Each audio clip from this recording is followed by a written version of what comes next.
Hello and welcome everybody to UFC 277 Pena versus Nunes 2. And first and foremost, let's welcome back our very own Josh. Josh, how you doing? I'm doing great. I'm glad to be back and watching these fights.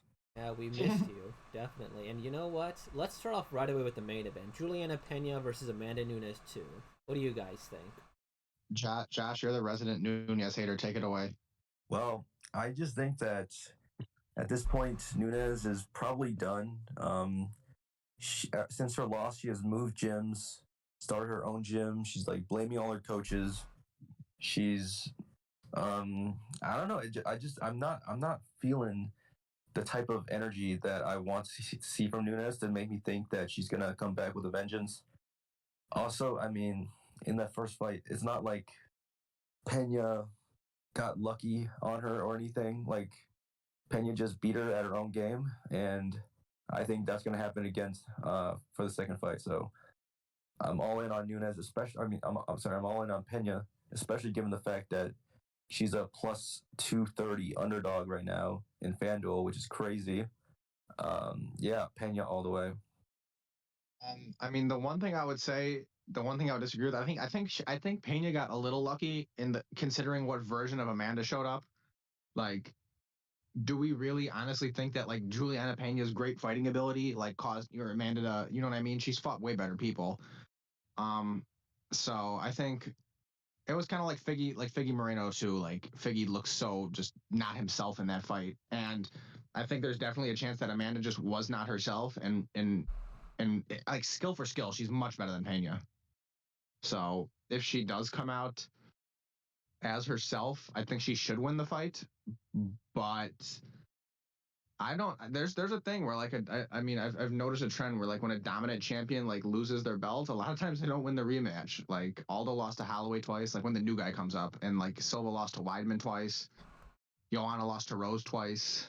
Like there's just a lot of circumstances where when that dominant champion finally goes down, a lot of times like that person who beat him just has their number. So considering Payne is plus 230, yeah, it's a good line to be on. Yeah, I think I'm on the more on the Nunes is just she just wasn't herself. She recently got over COVID. In fact, she was supposed to have the fight about 2 or 3 months earlier, but then she got COVID, and then well, you saw what happened. She gasped for the first time like in years, and when we saw her, I think that we people are underrating Juliana Pena though. She's actually been pretty good with her career when you review the footage there. Even her losses weren't that bad. She was on her way to beat GDR, but then she got caught in a submission by GDR. And even her Shevchenko thing, she was doing pretty decently with the grappling, but then again, she got submitted yet again. So, Juliana Pena, she has decent fundamentals. I mean, she just won two Nunes. I think Nunes might have bought into her own hype, wanted to go home early. It was also the first time she cuts a 135 in a very long time, off of a sickness, new mom. So, a lot of things went against her. I think Josh brought up an excellent point if she's still focused or not there. And I think she is. I think she might compete once more, two, three more times, and then I don't know. We'll see how much money she wants to make in her career, but it will be competitive. I'm gonna go with Nunes just because of her past history, and yeah, but we could see a new generation because even Shevchenko had trouble last time. Yeah, Um, yeah, I'm kind of in between you guys. I think I'm picking Amanda. Like, just if it was straight money, I'd probably pick Amanda. But considering you can get Payne at plus 230, and after seeing how the last fight goes, and just not having a guarantee of Amanda being herself, I think there's a lot of value there. yeah. I just think it's more likely that Amanda is no longer herself. Um, she's getting up there in age. I think this is very reminiscent to me of like the second, like the time Rousey came back after she got knocked out by Holm, where she just, I just think she kind of lost the the edge that made her champion, and I think it's similar for Nunes. I think she's someone who like really thrives off like that confidence and like the fact that like she could just walk in there and like know like the other girls like afraid of her. Like Pena's not afraid of her. In fact, Pena has a mental edge here. I don't know. I just like Pena here, especially at plus 230. Yeah. Another thing, guys, is that on Tapology, it says that she's from Spokane, Washington, but she fights out of Chicago too, I think. And as we saw, Curtis Blades absolutely decimated Tom Aspinall. True. last pay-per-view. So we got to play the Chicago line every time, guys. Don't forget Bilal always catching out for Chicago us. Bears have been doing well. Yeah, they have. They have- That's bad for Sean. Actually, I think Bilal will probably beat Sean Brady, honestly. But Tom Brady will tap out. we can discuss that when that happens. But okay, I think it's 1-1, and Dermer, depending on the day, would choose somebody. I'm picking Nunes, but the value bet is Pena, so I'm betting Pena, but I'm picking Nunes. Awesome. So we got 2 for Nunes, 1 for Pena, and then we're gonna move on to the co-main event. Biggie decided to take a vacation and let everybody else, Brandon Moreno and Kaikor France. So, who do you got here? Dermer, you love the assassin, baby. He's your boy. Stan, yeah. All right. Well, let me preface everything I say with I'm a Moreno Stan, but I can still be objective. I think Moreno should definitely have the advantage. Plus 220 is a considerable amount of juice, but considering they already fought before and Moreno pretty handily won, I kind of see it. I think Moreno's just better. Kai can't grapple with him. He's not going to want to do that at all. So if Moreno shoots the takedowns, he'll have the advantage there. On the feet, the only thing is Moreno has a tendency to get punched in the face a lot, but even then he takes him well. Very Mexican of him, Mexican style, walk forward, take punches to give him. Yeah, I think he should have the advantage. I think he'll probably just output Kai. I think he'll just have put more of a pace on Kai than Kai puts on him. He'll kind of be pressuring Kai back using his reach. 1-2s, pressure boxing, and maybe shoot a takedown here and there. I think Moreno should get it done. And even at minus 220, I think it's still a decent line. Yeah, I'm in on Moreno too. I think he's a better striker than Kaikar France, who is the striking specialist. If you look, I mean, Kaikar, like in Kai's record, he beats up on Askar, all right, well, that's great. He's tough to take downs, but Moreno has better striking than that. I mean, knocks out Cody. That's kind of whatever. Everybody knocks out Cody. Knocks out Bontarine. All right, but then he got beat pretty handily by Brandon Royval. I mean, he did knock down Royval, but then Royval got the better of him on the feet as well. And then obviously he lost to Moreno in the first fight. So I think this fight's going to be more of the same of the first fight. I think Moreno in that fight showed that he was clearly the better striker. And it wasn't that long ago. I mean, it was December of 2019. It's, 2 years later, I think, 2.5 years later, I think, I think Moreno still takes it. And minus 220 is kind of steep, but I think it's fair. Yeah, I'm gonna have to go with Kaikar France here. So first and foremost, I think that Moreno's grappling is irrelevant, absolutely irrelevant here, because the fact that Askarov wasn't able to really hold this man down or even take him down for any significant amount of time, his defense is absolutely insane. There's no way Moreno is going to be able to do anything significant with his ground game. I also just think that Kaikar France is faster than Brandon Moreno on the feet. I think he's learned a lot. And honestly, I think Brandon Moreno's taken too much damage from Davison Figueiredo. Like his last 3, well, I guess, I don't know if the last 3 fights were wars, but 2 of them were wars, and he did get dropped in them. And so I could see a time where Kaikar France goes, he hits him in the right spot, and then he drops him, and then he goes and grounds and pounds for the finish. So I think Kaikar France will pull up the upset. Remember, don't blink.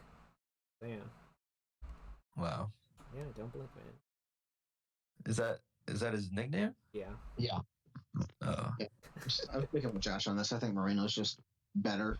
And then I was gonna say too, the Askar thing. Like Askar, the reason Kai was able to defend Askar's takedowns so I don't want to say easily, but like so effectively, is because Askar poses like realistically no threat on the feet to Kai, where Moreno poses a large threat on the feet to Kai. So if Kai gets worried about the hands, that could definitely open some double leg and single legs for Brandon. Not even to get him to the ground, but just to make him think about more shit and mix him up.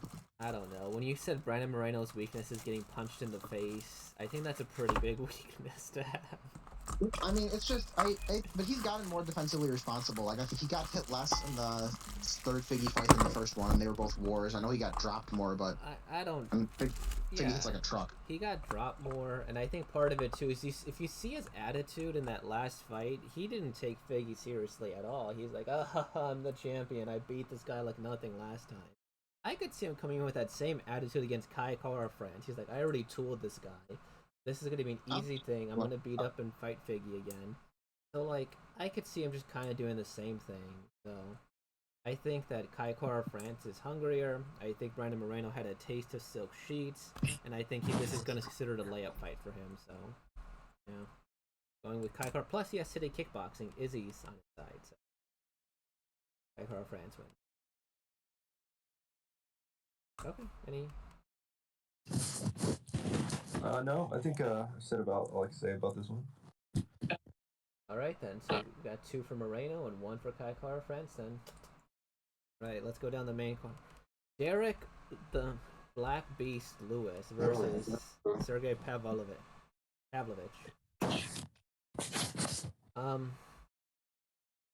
think this basically comes down to whether or not you think Derek Lewis is washed or not. That's really all it comes down to in the end, isn't it? Because Well, I mean, I don't know. Sergey's a really good striker. is he? He's a. I think so. Sergey's a solid striker. Yeah. The thing is, this is why I'm leaning towards Derek Lewis. It's just like I don't think Sergey's not that defensively responsible. Like he's not like he hasn't block punches with his face, but I see Lewis touching his chin, even if Lewis is old as fuck. Like, well, who was Lewis's last loss? It was Ty, right? Yep. Yeah. And then Cyril gone. Sergey, I think. So I don't know. And Lewis, if I maybe I'm just fucking retarded and I can't remember anything, but didn't Lewis like catch Ty himself a little bit? Yeah. They got into like a little. Yeah, they got into a little scuffle. So Lewis, I don't think Lewis is like super washed. I think he's still got some of it, and pick him, especially if you can just get him by. I know the props aren't out, but if you can get Lewis by KO when the props are out, I think there's definitely a lot of value there. No, I honestly just think Sergey is a better mixed martial artist at this point. I think, for one, he has a massive reach advantage, 84 inches to 79 inches of Derek Lewis.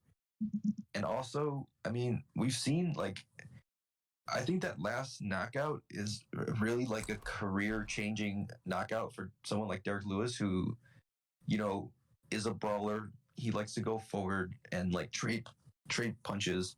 And I think if you lose that confidence in your chin, which I feel like he might have lost with that last knockout, then he's not going to fight the same way as he used to. Like, he's not going to be able to march forward with the same confidence.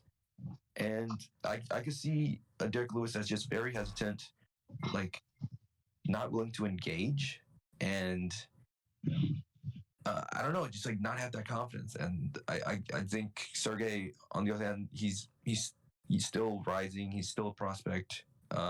He has all the confidence in the world right now. So I'm just gonna pick the prospect at this point in Sergey.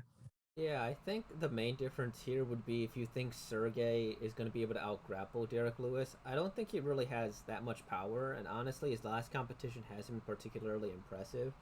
When he went against Overeem, he lost him, obviously, but I also think that as much as he did get knocked out by Ty, he also showed some grappling in that last fight that we haven't really seen before. He was actually doing judo throws against Tai Tuivasa. Now, the fact that he couldn't hold him down is a different thing, but still. I think that Derek Lewis is evolving little by little, and I think he's kind of playing on this I'm washed thing, or I'm not skilled, for way too long. He is a skilled mixed martial artist. He's just very effective with what limited tools he does have. And so I could see a future where Sergey gets a little bit too cocky and gets knocked out. And besides, Derek Lewis makes $500K a year. I think he wants to continue, or a year, fight. I was gonna say I don't think Derek Lewis has the disposition to lose confidence after a knockout from Tai Tuivasa. I think he's gonna go in there like himself, and look for the finish. Now, I didn't know this about Sergey, but apparently before Shamil, it was 2 years before his last fight. That's crazy.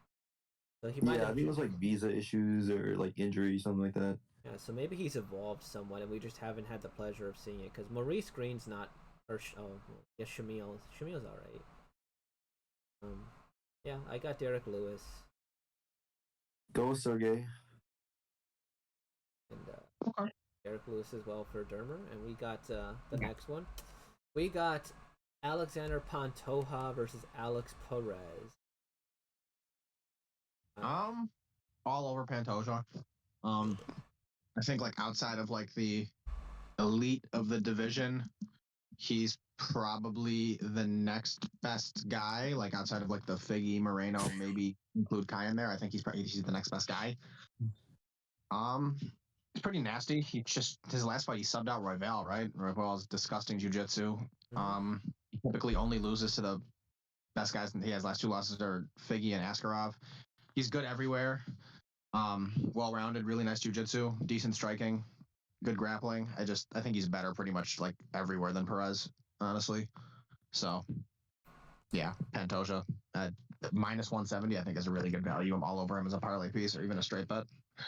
Yeah, I just like that bet. Yeah, he's an elite of the division. He should have had a number one contender shot or have been in a title fight by now, but shenanigans happen. You know, he can't control the world. Like his opponents pulled out, or he had to pull out, or the world ends. Yeah, I think he's a parlay piece. Yeah, I agree. He should have.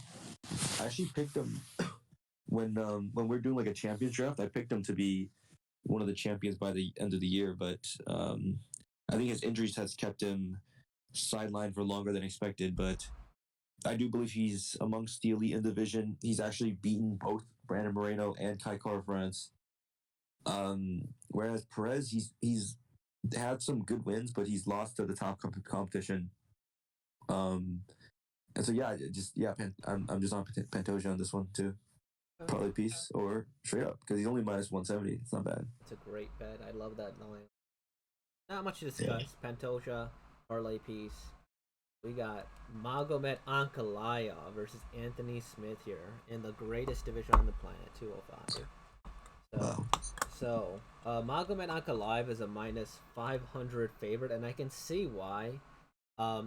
He's pretty good on the feet. He is willing to make the fight boring when he needs to make it boring. He's also good enough to hold you down and keep you down if he really wants to.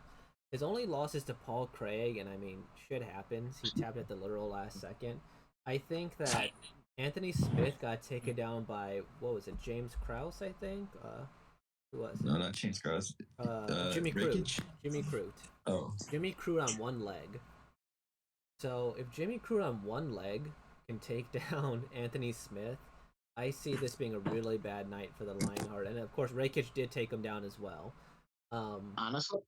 Honestly, I think the fact that you've even talked for that long shows a lot of respect to Anthony Smith, because this is not going to be competitive. What area of MMA is Ankalaev not better than Anthony Smith at? Maybe submissions? That's about it. Like he's better. He's a better wrestler. He's a better striker. He's win this fight wherever he wants to. I think Anthony Smith is actually pretty good for the division. He's definitely a top fiver. It's like fringe of the top five that like the really elite guys always handily beat.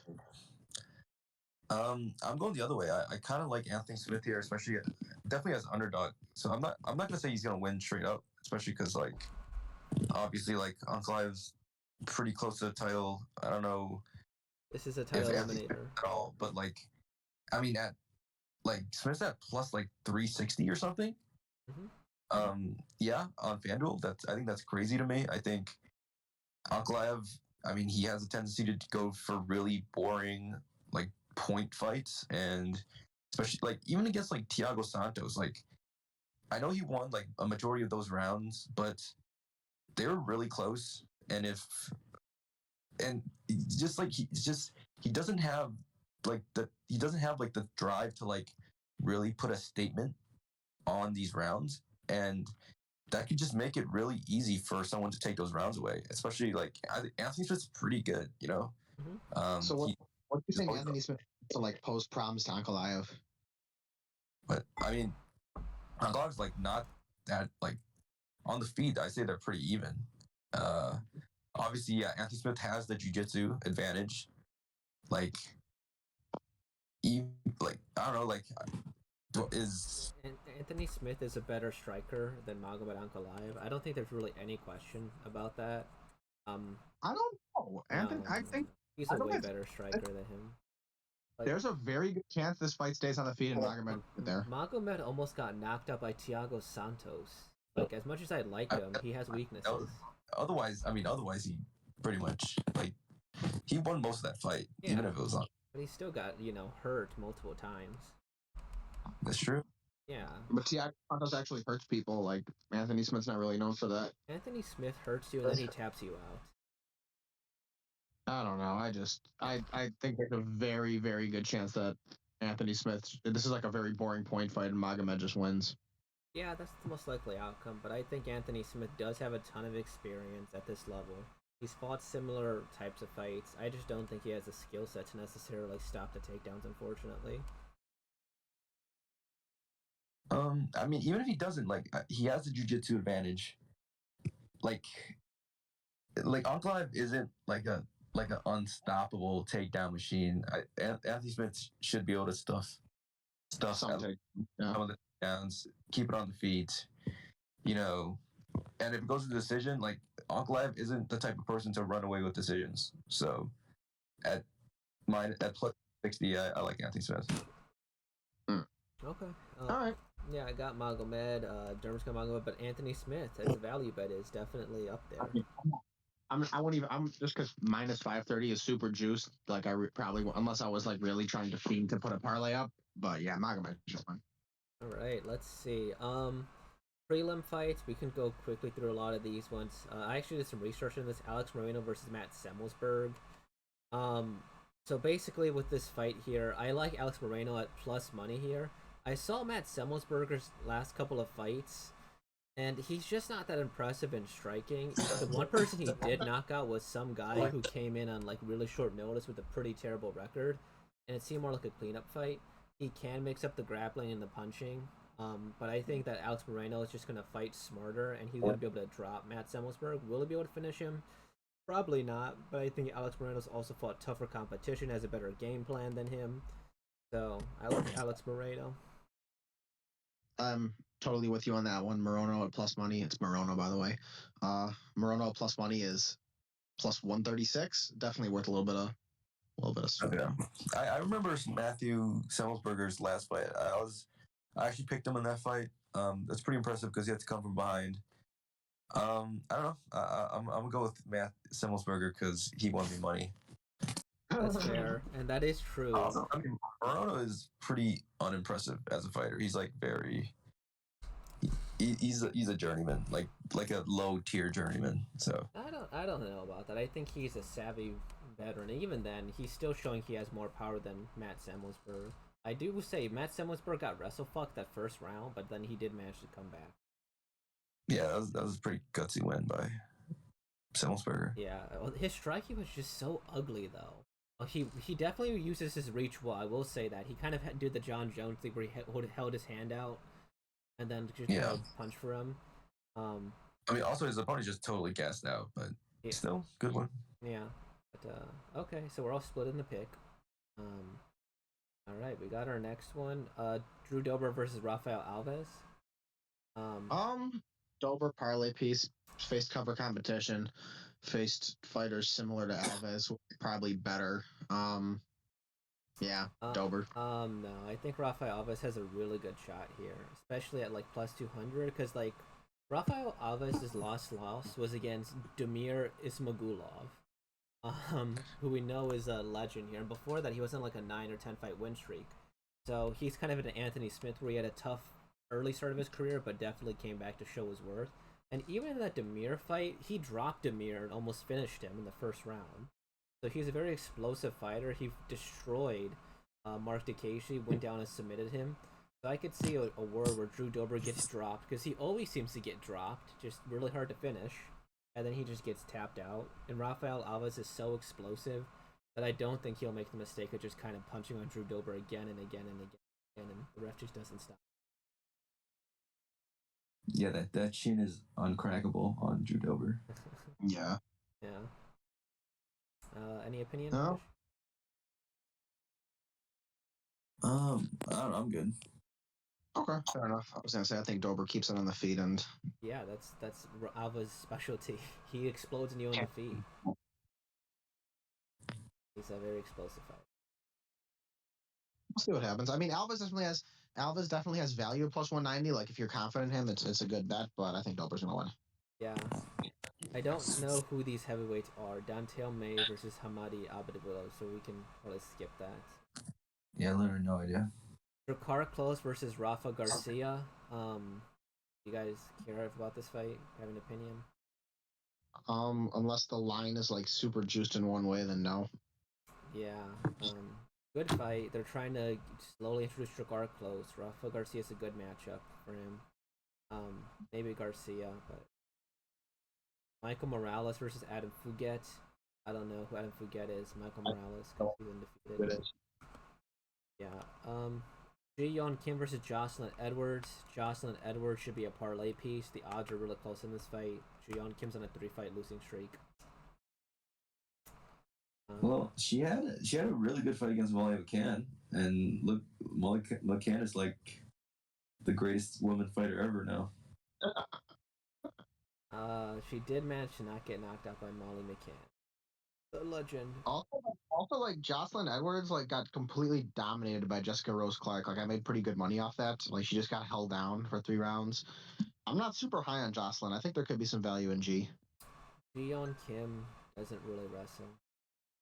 I'm not saying she's gonna take her down and hold her there. I'm just saying like I'm just not very high on Jocelyn's MMA abilities.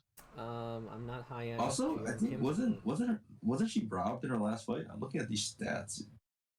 She like clearly outstruck her opponent. Maybe. I remember hearing something about some women's fight where that happened. But yeah, I could believe it. But Jocelyn Edwards is pretty good on the feet. She's pretty good at maintaining the distance. She's also trained the Shevchenko sister, so she is showing improvement too, where she's adding grappling to her game as well. So she's slowly improving as a fighter. And I don't know if I see that same improvement from Ji-Yeon Kim. All right. And then the last 2 fights, Nick Moreno and Ilor Potoria. I don't know. I got nothing. Ilor Potoria, because he's Ukrainian. We can go to the bets now. Wait, there's Blood Diamond. He's on this card too. I didn't realize that. I don't care. Yeah. All right, let's go to the bet. All right, Josh, you're up first. All right. I have. So I'm betting Juliana Pena moneyline plus 230, 3 units on that. Sergey Pavlovich moneyline minus 115, 3 units on that. Moreno Pantoja moneyline parlay plus 131, 3 units on that. And then Anthony Smith moneyline plus 360, 1 unit on that. Nice mix of underdogs and nice mix of favorites. Yep. All right, Yep. Okay, first one we got Moreno Pantoja parlay 4 units plus 131. Juliana Pena moneyline plus 230, 2 units. Derek Lewis moneyline minus 111, 2 units. And Alex Morono moneyline plus 136, 2 units. Okay, 2 units, straight to the point. Money lines, nice. Oh, it's Morono, not Moreno. Yeah. Oh. All right, and I have Nunes, Magomed Pantoja, and a parlay. All these are 2.5 units. Plus 150 parlay. Alex Morono and Kaikar France, plus 532. Jocelyn Edwards, minus 130, 2.5. And Rafael Alves, plus 190 at 2.5. All right, then. All right. Those are cold takes. Like, comment, and subscribe. Peace, y'all. Gang, gang.